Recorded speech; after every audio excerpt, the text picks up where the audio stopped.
മുണ്ടേരിയിൽ വീട്ടിൽ മോഷണം. പണ്ടാരവളപ്പിൽ ആയിഷയുടെ വീട്ടിൽ നിന്നാണ് ഫോൺ കവർന്നത്. രക്ഷപ്പെടാനുള്ള ശ്രമത്തിനിടെ മോഷ്ടാവ് ഉലക്ക കൊണ്ട് വാതിലും തകർത്തു. ചക്കരക്കൽ പോലീസ് അന്വേഷണം തുടങ്ങി.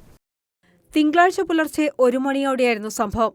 മുണ്ടേരിയിൽ ചിറക്ക് സമീപത്തെ പണ്ടാരവളപ്പിൽ ആയിഷയുടെ വീട്ടിലാണ് മോഷണം നടന്നത്. ആയിഷയുടെ ഭർത്താവ് സുലൈമാന്റെ മൊബൈൽ ഫോൺ കവർന്നു. സമയം നോക്കുന്നതിനായി മൊബൈൽ ഫോൺ നോക്കിയപ്പോൾ കാണാത്തതിനെ തുടർന്ന് തൊട്ടടുത്ത റൂമിലേക്ക് പോകുന്നതിനിടെയാണ് മോഷ്ടാവ് പതിയിരിക്കുന്നത് സുലൈമാന്റെ ശ്രദ്ധയിൽപ്പെട്ടത്.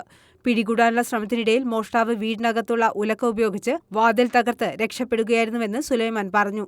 ഇന്നലെ രാത്രി മൊബൈൽ നോക്കാൻ വേണ്ടിയിട്ട് മൊബൈൽ കാണായിട്ട് അപ്പുറത്തെ റൂമിൽ പോയി നോക്കുമ്പോൾ ഒരു കള്ളൻ. അതിനുശേഷം അവനെ പിടിച്ച് റൂമിലിട്ട് പൂട്ടിയതിന് ശേഷം ഒലക്ക പൊട്ടിച്ചിട്ട് കളിക്കുന്നു. കൂട്ടി പറഞ്ഞ ആരും വന്നിട്ട് പയ്യ ഓന് ആയുധം എടുത്തിട്ട് ഡോറ് കുത്തിപ്പൊളിച്ചിട്ട് പുറത്തിറക്കിപ്പോയി. ഞാൻ ഓനെ പിടിച്ച എൻ്റെ കൈക്ക് പരിക്കേറ്റ്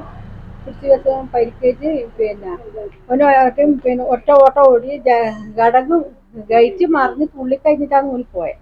തുടർന്ന് പരിസരവാസികളെ വിളിച്ചു വരുത്തി മോഷ്ടാവിനെ പിന്തുടർന്നെങ്കിലും തൊട്ടടുത്ത പുഴയിൽ ചാടി രക്ഷപ്പെട്ടു. നാട്ടുകാർ വിവരം അറിയിച്ചതിനെ തുടർന്ന് സ്ഥലത്തെത്തിയ ഫയർഫോഴ്സ് പുഴയിൽ തിരഞ്ഞെങ്കിലും കണ്ടെത്താനായില്ല. ചക്കരക്കൽ പോലീസ് അന്വേഷണം ആരംഭിച്ചിട്ടുണ്ട്. News bureau, Chakkarakkal.